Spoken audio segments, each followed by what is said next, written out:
We welcome everybody into another edition of the Stingers Up Sacramento State Football Podcast. I'm Jason Ross. We get ready for another week of Hornet football as they continue on the Big Sky schedule this week in Pocatello, Idaho, to take on the Bengals of Idaho State. We'll talk about that game a little bit later. We will also visit with senior defensive lineman Brandon Knott, but we start things out with a recap of, wow, what a wild homecoming night last Saturday night in which the Hornets took on Weber State. Quite a journey, and let's just jump right to it. We got to relive the highlights, the lowlights, and all the great moments of last week. And it started much like the week before, where the Hornets got the opening drive, went right down the field, and Elijah Tolliver would cap the opening drive. Ball on the left hash mark from the 5-yard line. 2nd and goal. Now they go with Tolliver as the Wildcat quarterback. Takes the ball, runs left. Elijah Tolliver, and into the end zone for a Sacramento State touchdown. Just cut out the middle, man. Snap the ball straight to your back and have him follow the blocking and then make an abrupt cutback move off of left tackle into the end zone. Great job by the Hornets. Fantastic drive that used up half of the first quarter. All right, after giving up a score, Sacramento State's offense would be right back on the field, tied at 7, and effective and time-consuming, moving the chains, getting down the field, and yet again, Elijah Tolliver, second drive, second score.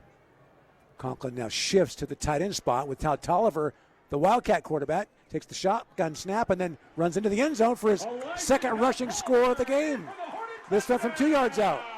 When he starts from the quarterback position and takes the direct snap, he really seems to find the hole effectively. He doesn't have to worry about securing the ball on the handoff. He just looks for the opening and bam, finds the hole, and 2 touchdowns for Tolliver as a quarterback. Right now the score is 14-10, still first half, and Elijah Tolliver had scored on 2 short touchdowns. His third one of the first half. It's the hat trick, and this was beautiful. 3rd down and a yard to go. Tolliver is in, so he's good enough, retaping the ankle. Borders also in the backfield. Give it to Tolliver running left. Big opening. Tolliver across midfield. You'll never catch him. Elijah Tolliver, 20-10, touchdown. 70 yards to the house. Wow. His previous 2 touchdowns, he took it out of the shotgun formation as a running back, and he cut back against the grain toward the middle of the field. That time he said, nope, the defense anticipated him to go between the tackles. He bursted out to the left side of the tackle, and no one was home. Well, that helps his stats. Number one, it's the first time in his career he had 4 2-touchdown games. Now he has a 3-touchdown game, and he's way over 100 yards rushing for the night. Longest run of his career. Snap back, ball down, and the kick is good. Kick is good. Up 24-17 later in the first half. They had the ball late in the half. Look, time's kind of running out. You're wondering how aggressive the Hornets would be. Well, it would take him 1 play to score on this drive. Conklin back out there. Borders will be in the backfield. 3 receivers right, including Devin Gandy. Scudero and Grover the others. Coleman Coos the tight end to the left and drop it back to throw is Conklin from the shotgun. Steps up, pocket collapses, lets it go deep, has a man out there. Grover! Touchdown! 54 yards, a bolt of lightning. They had almost 2 minutes, and they only used up less than 10 seconds. Wow, he was open on that post coming from right to left. I don't know where the safety was. I'm going to have to see the replay on that. I wasn't expecting him to go big ball, so I wasn't looking back to the right. The safety was not home. So Hornets lead 31-17 at that point. Believe it or not, they give up another touchdown before the half. 31-24, but with a few seconds remaining, and basically as the half expires, Schreiner would split the sticks and put the Hornets up 34-24. Snap back, ball down, kick is up, plenty of leg, and it is good. Oh, he's the money man. And halftime, our closing out the half in style, 41-yard try. And the Hornets with a 10-point lead, 34-24. So a ton of points scored in that first half. We take it to the second half, and believe it or not, defense would be more of an impact in that second half. But let's start with the opening drive for the Wildcats. They would get the ball. They would move downfield, threaten to pull closer. But the defense and Zelmar Vetter would make a play. Lead in motion from left to right. Munoz dropping back. High arcing rainbow. Picked off. Vetter in the end zone. The first turnover of the game. Underthrown for Sharp. Should have been a touchdown.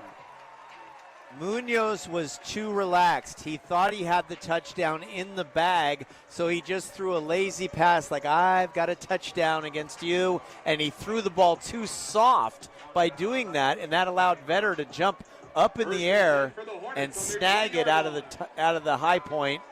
So kind of a lazy, overconfident pass by the quarterback leads to a Vetter interception.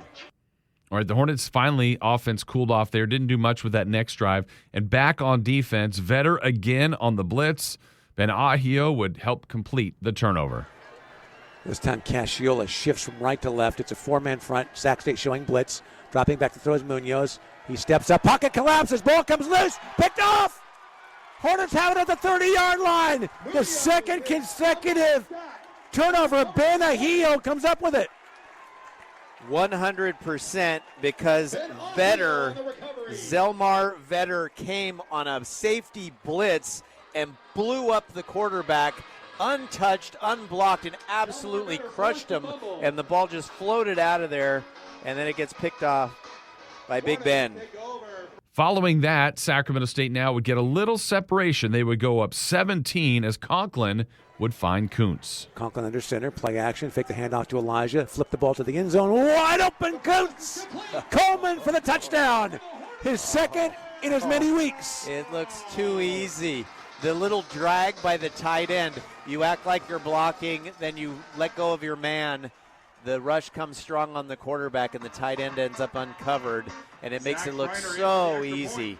So now up 41-24, feeling good, driving in for more, and then an absolutely killer turnover. Not only a turnover, it was a pick six that went 95 yards, and all of a sudden, Weber is right back in the game. It's 41-31, still early fourth quarter, and a quick 3-and-out by the Hornets, and another Weber State score, and it's time. 41-38. The Hornets go 3-and-out one more time, and Weber has the ball going for their first lead. But on fourth down, the defense makes a stop. Fourth and a yard. They could tie the game with a field goal, and they're in field goal range, and they've got their all-time leading scorer as their field goal kicker, but they're going to go for it and set up a dramatic fourth down play. Bankston in the backfield behind his quarterback Munoz. Two receivers left, two tight ends to the left. Fourth and a yard. This is Bankston, runs it straight ahead, turning his legs. Hornets turn him back. We'll check on the spot. Very close. Hornets think they stopped him. Turnover on down. Defense coming off the field. What a stop for Sac State. Wow. All right, one more 3-and-out again for the Hornets, and Weber settling for the terms of the game, getting the terms of the game here now. They get a first and goal. They're pushed back a little bit right before the goal line, and now here's a critical third and goal in the closing seconds of regulation. And now the Wildcats are knocking on the door with 56 seconds to play, fourth period. Ball on the left hash mark. Third down, Weber State. Bankston to the right hip of Munoz. Takes the snap. Hand the ball left, churning, turn back, Bankston, about the 4-yard line. Fourth down. Was tackled. 43 seconds We have left. drama. Nakai and Jackson with the biggest tackle of the game. The Wildcats move the ball like it's no problem once they get the momentum in this game, and then the Hornets come down with a 4th and 1 stop on the last possession. Then on this possession, looks like it's a cakewalk to the end zone. They get it to the 1-yard line. First and goal from the 1, and they don't get in. So the Hornets force that fourth down situation, fourth and goal, but all Weber can do is go for a field goal. They make it. They tie it. We go to overtime. Weber scores first. Then the Hornets look to answer. 2 receivers wide left. Coons, the tight end, left. Tolliver in the backfield. Carson takes the shotgun snap. Snap over the middle. Caught for a touchdown. Grover! 1 point away from the tie. On his best night as a Hornet, little skinny post over the middle. Makes the catch. Not afraid. There's safeties and danger in there, but Grover went in there with his cowboy hat and got the job done. Here's Schreiner on for the point after. Hornets capitalize on their first possession of overtime. McGough the holder, snap back, ball down, kick is perfect. Overtime period number 2 coming up. So in the second overtime, here we go. What would happen? How would it play out? Well, the Hornets would get what would prove to be the deciding points. Zach Schreiner in for a 36-yard field goal attempt. This is a 36-yard try. On 4th and 13, Hornets' second possession of overtime.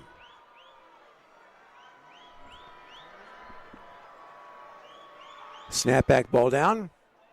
Kick is up, and it's good.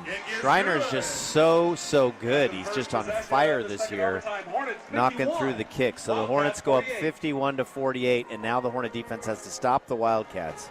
So Schreiner was awesome. We end with the defensive portion for the Hornets. Let's take you to the final sequence of the game. Here we go.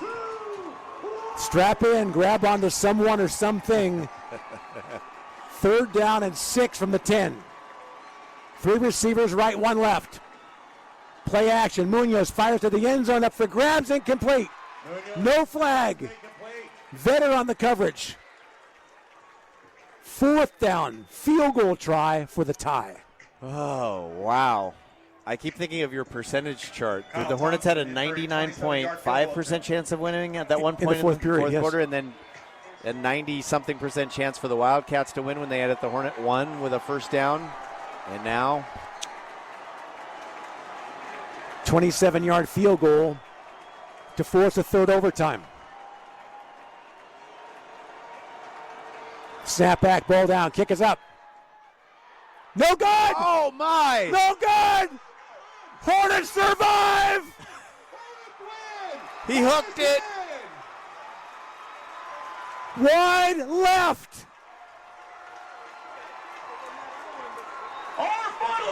51-48. Sac State with a pulsating victory. On the ropes when Weber State had a 1st and goal from the 1-yard line late in regulation.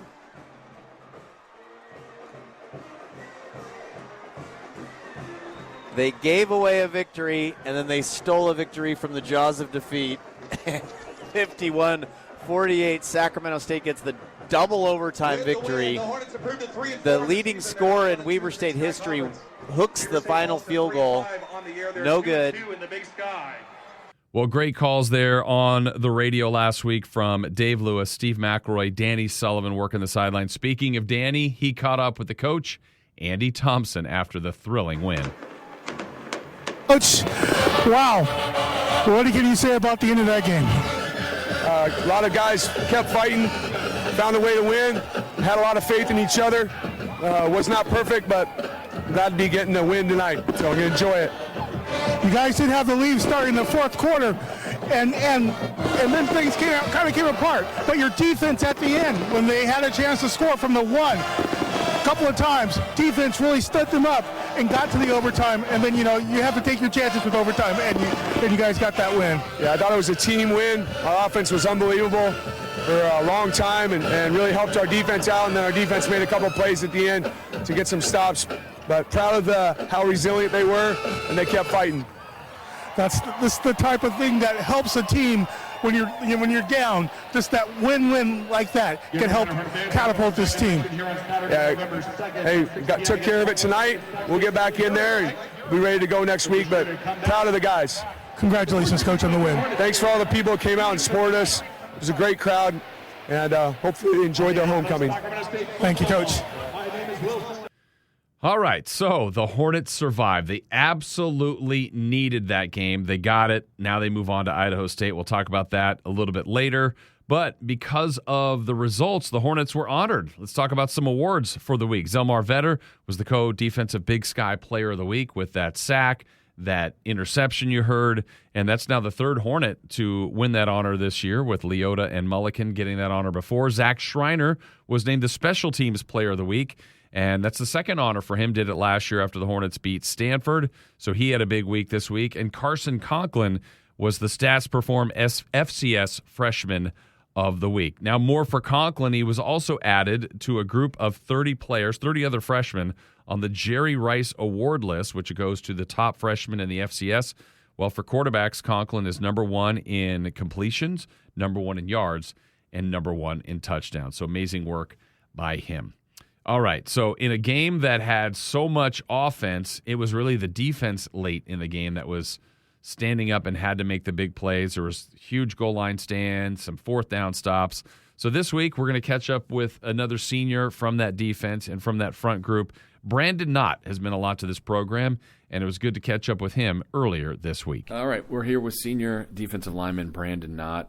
Brandon, I want to start with the last game, kind of what you were thinking about emotionally, as it was a wild night. You've played in a lot of crazy games. Where did that one kind of rank with the win over Weber in double overtime? I'd say for me personally, that was definitely one of the biggest games, at least in my career.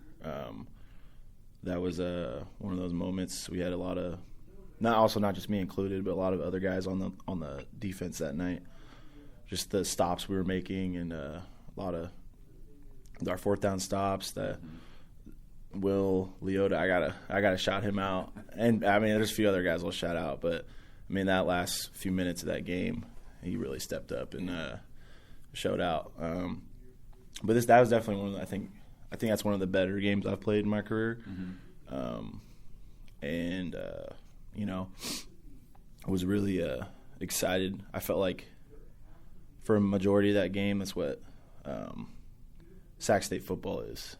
I think last few games we haven't been fully connected as a full team, and I felt like just being on the sideline when the offense was out, or if the rotational guys are in for the D-line, like I just felt like everyone was like, this is Sac State football that we're used to, you know? So, it was a great feeling. So it felt that way too, watching you guys, that it was the most complete offense, defense, but it was, and special teams. It was all coming together, but then it almost slipped. So how important was it to at least get the reward of the win, based on where the season is, kind of the fragile nature of that would have been a really brutal loss. Instead, it's a great win. Yeah, you know, obviously before that game we're 2-4, coming off 2 conference losses. So I think showing out against one of the better teams in the conference right now was definitely a huge confidence boost for the guys. I think the coaches as well. So, you know, I think we need to build off of it I think was that week 8? Yeah, still 5 to go. So 5 more games so, you know, like we just got to keep building off of it. I think we were kind of, you know, potentially headed towards that little downhill slope. But, you know, we were able to peak it up a little bit, and we just got to keep building off that, the confidence. So you said for you felt it was one of your better games. Now, statistically, we can see, you know, sacks, tackles, all that stuff. But what made it for you? Why did you feel it was one of your personally better games? I think I'm not a very vocal guy when it comes to, like, talking to my guys. I mean, a little bit of chit-chat, but there was a lot of moments in that game where it was really on the defense, especially towards the end. And I was part of 2 of the fourth down stops, and I think that was a huge obviously it's cool when you make plays. I'm not going to sound like a rah-rah guy. But that definitely got me going. You know, I mean, so that, and then just everyone was just doing their job. That's the big thing for me.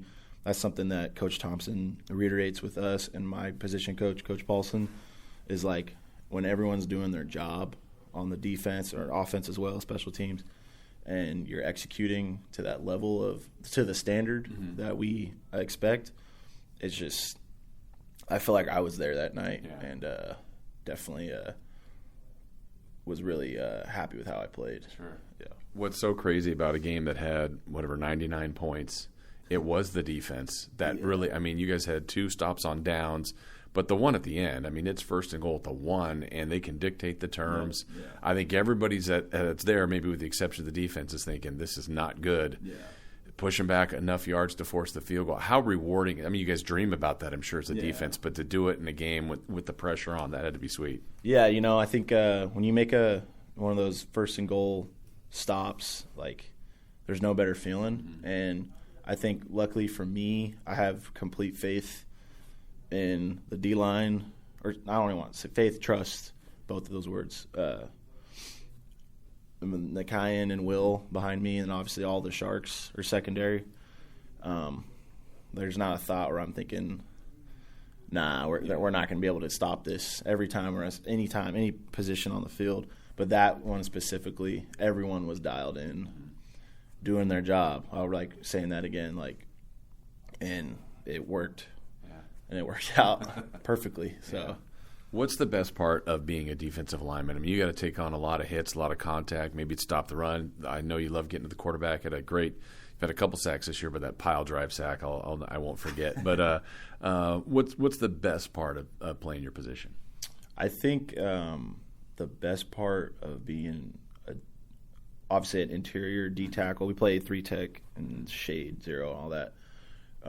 Is I'd say when you're getting to the quarterback and you're at least getting hits on them, obviously sacks are the best. I'd say the best feeling as a D lineman, and all my guys, especially shout out to Brousseau. I mean, he's our sack leader right now, and I love playing next to the kid. He's I feel like I've kind of been a mentor for him a little bit because he's a little bit younger, and the kid just balling. And there's no better feeling when even when one of your boys gets a sack and you're able to celebrate with them. But definitely getting to the quarterback, or just making a key stop, those 4th down stops. There's no better feeling than when you're in the trenches and then you get one of those, and then obviously getting some quarterback hits. So I want to go back to kind of how you got here to Sac State. You're at Intercom. You're winning all the time. You're offensive lineman and defensive lineman. So I don't know if that helps, kind of knowing what the principles are from an offensive lineman.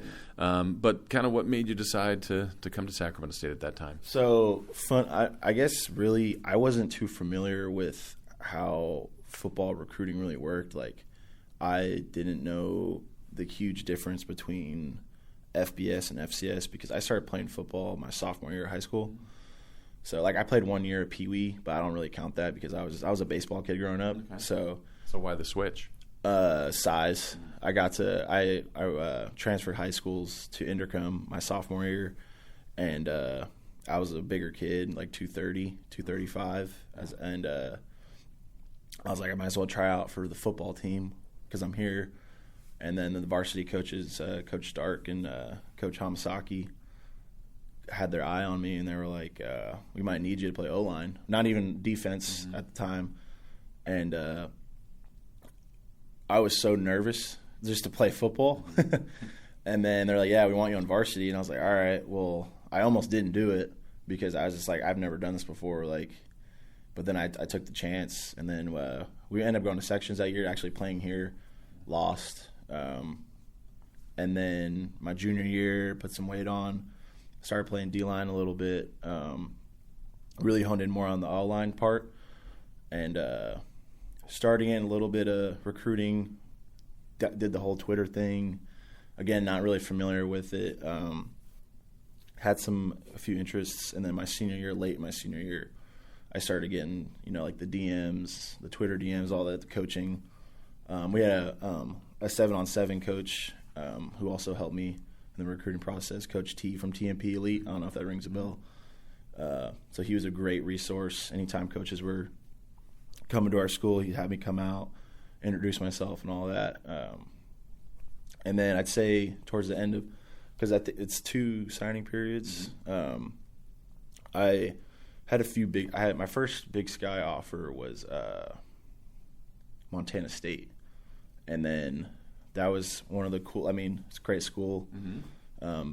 Montana is a beautiful place. So I was almost going to go there, and then this recruiting process worked out. Didn't go as planned, and then I got recruited by the old staff, Coach Sears, Coach Plemon, Coach Lewanson.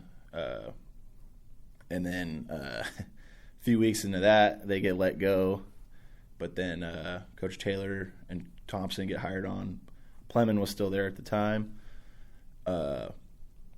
And they're like, we're going to keep you on. And I got on an official and then committed on my visit. And then obviously I had one of my best friends, Davion Ross. Mm-hmm. I went to high school with him. So he was already there my senior year. He was a freshman at Sac. Or here, sorry. And so, like, he was my host. It was going to be a lineman, but I was like, might as well have Davion host me. Yeah. So, I had a great visit. Coach is great. I mean, ended up committing. And then a few days after that, I get the call. Coach Thompson calls me up. He's like, hey, we got to do another home visit. We got to talk to you about some stuff. And I was like, uh-oh. And then come in with Coach Taylor, and they're like, we got good news, bad news. You're still Hornet, but Coach Plemon's going to Fresno. And I was like, oh, all right. And then he's like, yeah, we got this guy coming in, Craig Paulson. He's I think at the time he was at Southern Illinois. And he's a great guy. He obviously coached Coach Thompson at Montana. And didn't know much about him. Again, I wasn't very familiar with the college football scene. And so I finally met him during that spring of my senior year and started going in summer workouts, getting there in fall camp. So it's been a great experience so far. Best decision I made, I think, with the other opportunities I had with football, and really grateful for, like, Coach Paulson. Thankful that I've been able to have him as my position coach the whole time. Because, position coaches can change. Coach Thompson's been my DC the whole time. And all my buddies, Tyler Hardiman, Jed Stanley, these are my guys, Lake A. Fishola, and all the older heads. So that's awesome. It's been really well. I'm thinking about, so you said you started late in high school to play football, then you're getting better, getting accolades, getting a 3-star recruit. Then when you get here, you're a scout MVP. Like, what kind of confidence then that builds you? Like, hey, when my time's coming, I should be ready. Or how did your confidence build as you've grown here as a Hornet? I'd say definitely, I kind of, once I got here, I was under the impression I was going to redshirt. Just, I'm not stupid. Like, I'm not going to – I traveled and suited up for most of the games, but, I remember Coach Paulson would say, he doesn't really want to throw a guy that obviously that isn't ready in there, even if I'm suiting up, and then God forbid our injury occurs over some late minute game. So I was really grateful that I got to travel and experience that as a freshman. But I think redshirting was probably the best thing that ever happened to me because I got this year just because of redshirt and then the COVID year. But that scout team that first year, me and Lake A were co-MVP, and basically that was just like my job was just. I actually played stand-up rush for the scout guys that year, and building off that, like just doing your job, knowing what you're doing, have a good look for the O-line, and then COVID hits. Don't really know if we're gonna have a season. I didn't know where I was really at, but we just kept coming to work, showing up when we could at that time. We didn't either get sent home because someone tested positive for COVID or you were in contact with someone, yada, yada. So that whole 2020 was kind of just like a work year, just working out. I had an injury that year, so I wasn't able to do camp. And then 21 rolls around. We had some guys transfer out. So I had an opportunity to be a 2. And I don't know, obviously with the way our D-line works, we rotate a ton. So I played from the first game in 2021. I've played in every game. most of my career I've been a rotation. All my career besides this year, I've been a rotational guy. I obviously had the one start last year because Hardy went down that Nichols game. Excuse me. So, you know, like I've always was, I'd say this year, a little bit of a chip on the shoulder just because now I have I'm the starter, one of the starters. So I think all the years building up, I've had a lot of confidence I know I can play just because I've been playing a lot. And obviously every year you get, you improve. So, you know, technique stuff, the playbook stuff, just knowing just basic football knowledge. Obviously, I'm a sixth year, so I have a lot more knowledge than I did as a redshirt freshman playing. So I'd say just every year, just building up more and more confidence, and then obviously the off-season stuff, the early workouts, the summer workouts, all of that, spring ball. And then obviously just maintaining a good relationship with Coach Paulson because he's been probably the best teacher I've ever had. Awesome. So I'd say, it's been really just building up every year. Yeah. So if that makes sense. So what's obviously you have more season to go this year, but you've graduated already, kinesiology, right? Yes, sir. Yeah. So you will be graduating this year, yeah? Or you did graduate? I'll be finishing this degree next year. Oh, gotcha. Yeah. Gotcha. So you still have a season left to go here this year. What would the goals be for you after this year? More football? What's kind of what do you see as your plans ahead? You know, realistically, I'd say depending on how this year goes I plan to play every game out and possibility of doing pro day. I'm not too sure on that yet. But also, I mean, I've been interested in coaching. That's kind of what I got my degree in. So, and also I'm more interested in strength coaching. Okay. So that's a possibility. Got to do a few more little not Sac State related schooling for that, but it's pretty straightforward stuff. So it's something like that. Or there was a point I thought I was going to join the military, going as an officer, but I decided I don't want to do that anymore. Yeah. So I'm not too sure. Okay. But I have a few different avenues I'm looking at. Yeah. All right, then last thing for you. So how would you like your last part of your career to go here? Obviously, you guys can still get to some of the goals you were chasing even after the slower start. How would you like to see it all end? You know, I'd like to see us win out. Obviously, I think that's number one. Just for everyone here, especially the seniors this year, it's a little more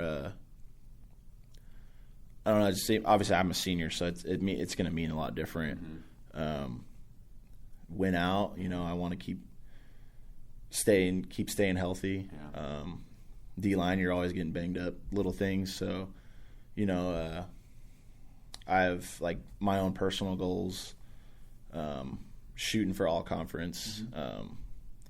So I just got to keep chipping away at that. Yeah. There's a few other guys on the D-line are chasing the same thing, and behind, you know, secondary, linebackers, all that. But yeah, I think as a team, we keep building off of this and just win out and see where that takes us. Sure.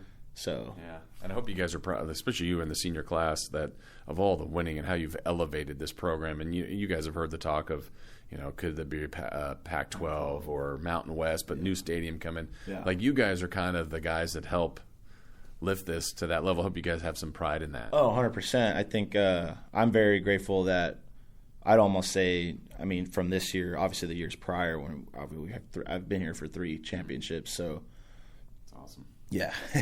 So I think being one of the guys that was one of the bricks, everyone, from the guys from 2019 all the way to right now, I think there's a little bit of pride in that, you know, and everyone that's been in and out of the program that helped us get to where we are right now. Yeah. I think it's a huge move for Sac State as a whole, because there's other sports here too. So I think getting that push to FBS, whether it's Mountain West or Pac-12, new facilities is definitely the first thing that I'm glad we're getting figured out. So, well, congrats on your success so far. We wish you nothing but the best the rest of the season and in the future. Keep it going, Brandon. Thank you. Thank you. Appreciate it. Thank you very much. All right, hopefully you enjoyed that conversation with Brandon Knott. We wish him the best coming up this week against Idaho State. Let's wrap up with some thoughts and a preview on that game with the Bengals. They come in 3-5. They're 1-3 in Big Sky play. The only common opponent the Hornets and Bengals have, at least at this point, is Northern Arizona. Both played NAU in Flagstaff. We know the Hornets at Big Sky play there and had a brutal second half and kind of got run out of the building there. Last week, Idaho State had the lead going into the fourth quarter of 7 points, had a 3-point lead also in the fourth quarter, and ultimately lost a close game 30-26. They're coached by Cody Hawkins, son of Dan Hawkins, who was at UC Davis, and Dan is back up there with him, helping out on the coaching staff. It's a tough dome, the ICCU dome. It's loud there in Pocatello, so the Hornets will have to deal with that. They'll run tempo with the offense. They'll play two quarterbacks. They'll use Hunter Hayes, the second quarterback, in kind of short yardage and goal line situations. And then their defense is a little bit tricky in a 3-3-5 defense, some of the things to watch for, but kind of all back to the keys. If the Hornets can put their offense, defense, and special teams together all in one game, which they still haven't quite been able to do, but that would be the best version of the Hornets. So we'll see how it all goes. We thank Brandon Knott. We thank all of you for listening, and we'll be back next week to recap it all. Thank you so much for listening to another edition of the Stingers Up Sacramento State Football Podcast. See ya.